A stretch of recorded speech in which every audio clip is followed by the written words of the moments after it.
கிழக்கு மாகாணத்தில் அரசியல் ரீதியாக நடந்த கொலைகள் உட்பட தொடர் குற்றங்கள் பற்றிய தகவல்கள் வெளிவர ஆரம்பித்துள்ளதாக குற்றப்புலனாய்வு திணைக்கள தகவல்கள் தெரிவிக்கின்றன.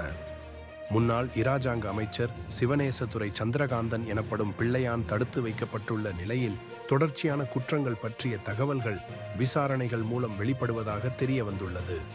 இதற்கிடையில் சமூகத்தில் இதுவரை விவாதிக்கப்படாத பல மர்மமான குற்றங்கள் பற்றிய தகவல்கள் வெளியாகி வருவதாக குற்றப்புலனாய்வு திணைக்கள அதிகாரிகள் தெரிவித்துள்ளனர். மட்டக்களப்பில் பல போலீஸ் அதிகாரிகள் தங்கள் சொந்த அரசியல் நோக்கங்களுக்காக சுட்டுக் கொல்லப்பட்டதாக மூத்த போலீஸ் அதிகாரி ஒருவர் தெரிவித்தார்.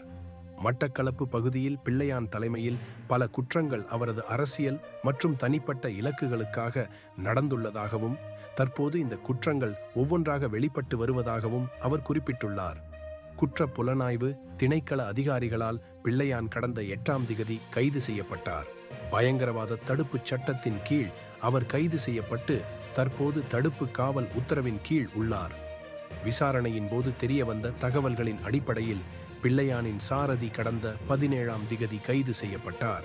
பேராசிரியர் சிவசுப்பிரமணியம் ரவீந்திரநாத் கடத்தப்பட்டு கொலை செய்யப்பட்டார் என்ற தகவல் பின்னர்தான் தெரியவந்தது.